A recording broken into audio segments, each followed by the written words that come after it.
the insecurity syndrome. This is today's topic. It is so relevant and so important. You need to understand today's lesson that you may be wise in your courtship or in your premarital relationship. God bless you as you open your mind to study together. Beauty and insecurity. The main focus of today's lesson is about beauty and insecurities. Imagine you look at yourself in the mirror. What kind of thoughts flood your mind? What about that little something in your face? Maybe your color, maybe a certain part of your body that you cannot change. When did you vote to be born that way? These are very important questions that may lead you to reflect upon this. There is an epidemic of insecurities among young people because the society has blindfolded them and brainwashed them with its ideas. They put them into boxes. The society defines what is beautiful and what is not. And if they don't meet those standards, they feel inferior or unworthy. The society defines beauty in terms of appearance. A beautiful person must be this tall, must be this color, must be this size. So when the young people compare themselves with these social definitions of beauty, most of them, they don't have the courage to challenge these assumptions and retain their self-esteem. But most of them, they fell victims of these ideas and they become insecure of themselves. They loathe their own body. They are no longer grateful for what God made them. They usually crave to meet the standard of the world and the societies. So when they go to these social media platforms, they are busy comparing themselves. In the end, they feel more depressed than when they come into these platforms because of these ideas that are super exaggerated models that are put there. They compare themselves with those people and always they fall short. So today's lesson will be centered on this issue and will give you some of the practical lessons to overcome.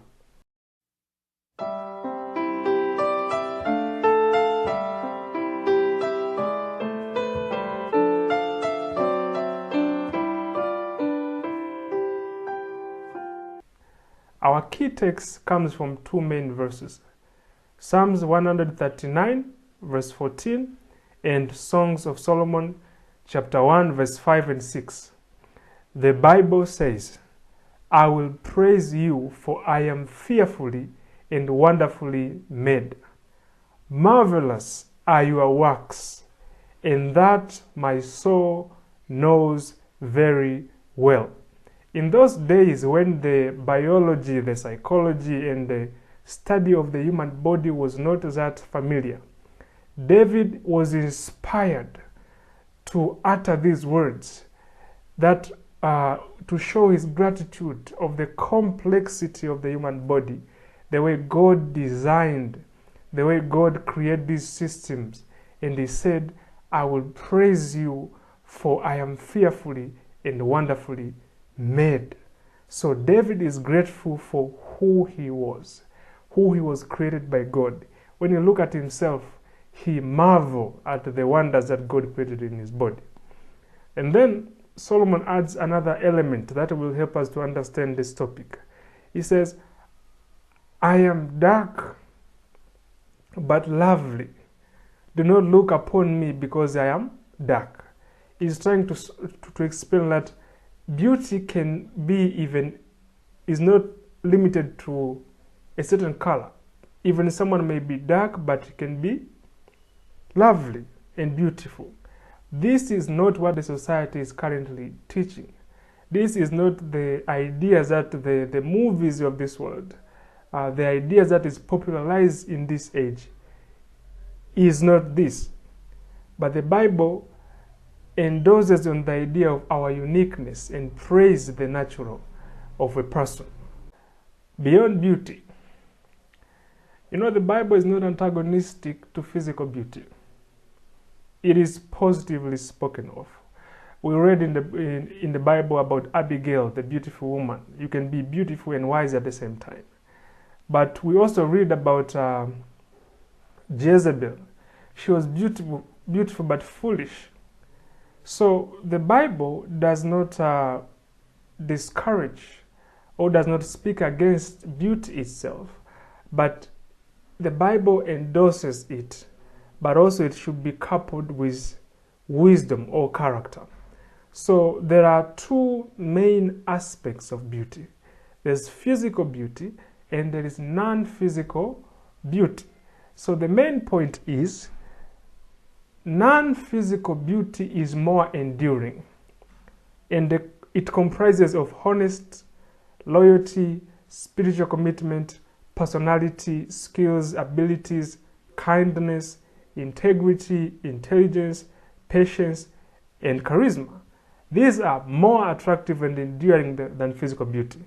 So beauty is not only limited to what we see.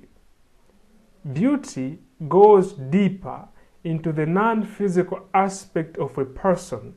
It goes into the character, the personality, the skills, the abilities, even the way the person carries and relates himself or herself with other people. So we need to understand that beauty is more than what we just see. There's a deeper element to it, and that element is mostly invisible. For example, what if I ask you a question, what does loyalty look like? You can't paint loyalty, but you can experience it when you meet someone who is loyal. You cannot explain honesty. You cannot see or draw into a picture what honesty look like. But when you come across a honest person, you experience that virtue. You cannot paint kindness, but when you come across a kind person, you can experience it.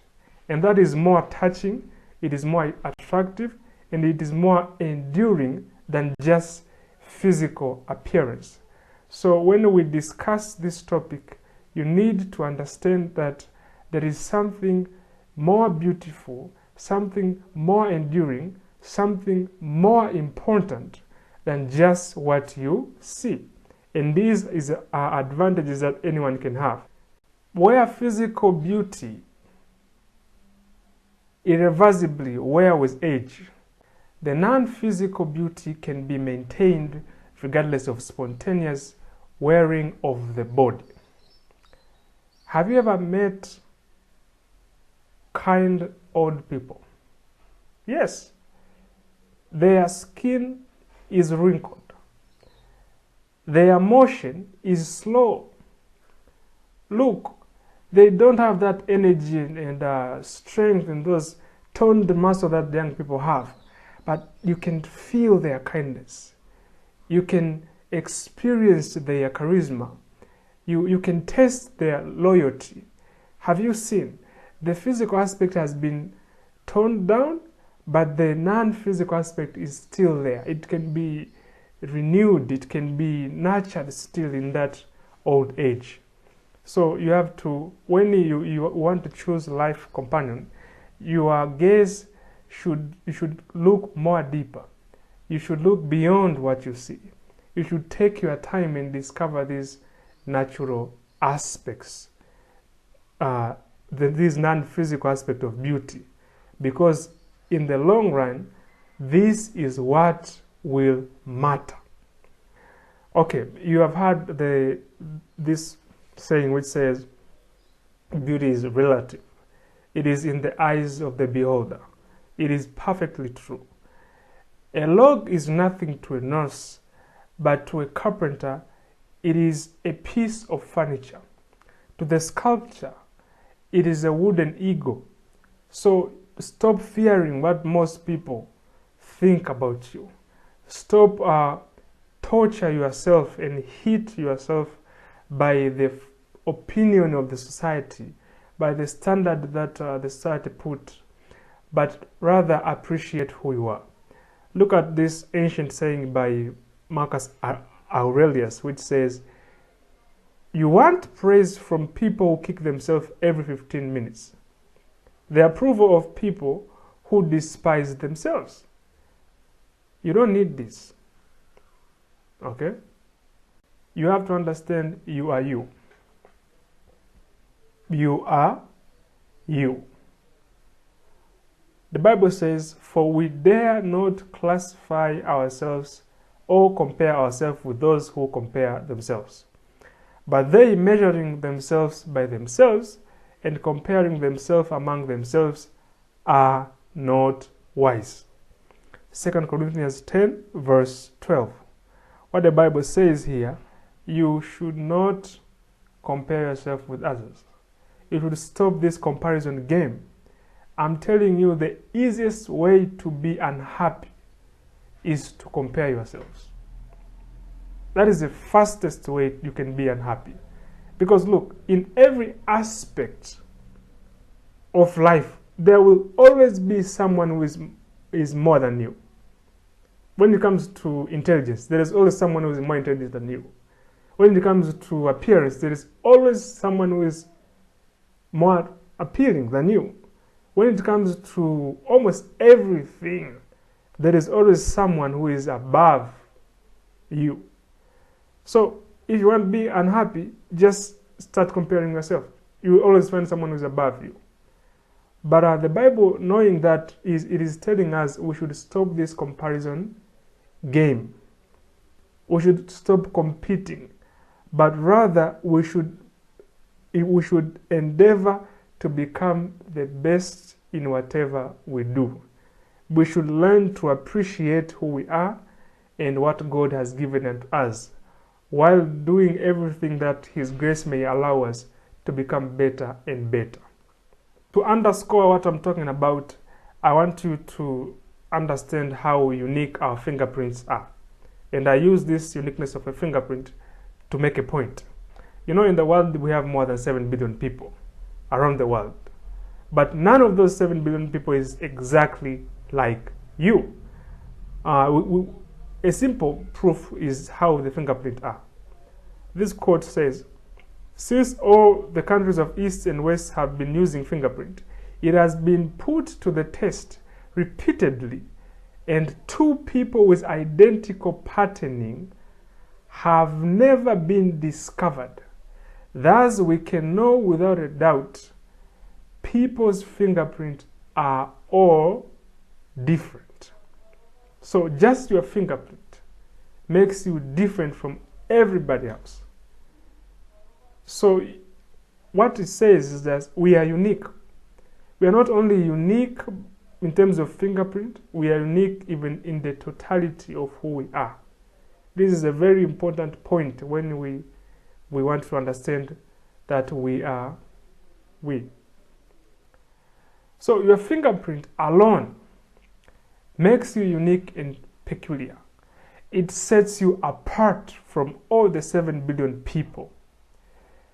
We are not only different and unique and peculiar in terms of fingerprint, but the totality of who we are is a unique package that does not resemble with anyone else. We may look similar, but we are different at the core. So this fact should let you settled and contented and celebrate your difference rather than comparing yourself with others. So understand that God views you as if you were the only person in this planet. You have to understand that you are gorgeous in the way you are. You are awesome in the way you are. You are handsome in the way you are. You are a child of God.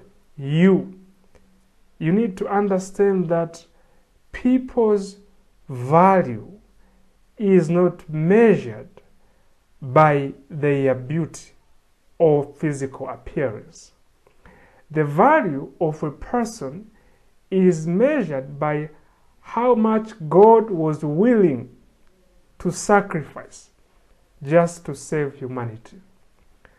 God sacrificed his only begotten Son just to save humanity. He put the whole universe into risk just to come down and eat with human beings and feel hungry as they feel hungry, and despised as they are despised, and rebuked by wicked people as they are rebuked, and humiliated to the point of being crucified and die at the cross. So from now on, you must start to view yourselves in the light of the cross. You must start to view yourselves in the act of Christ's sacrifice in the cross. You must start to view others and value others, not on what they appear, but rather on what God did for them and you. Remember, despising and resenting yourselves because of your appearance is as sinful as despising others. God bless you. Until next time.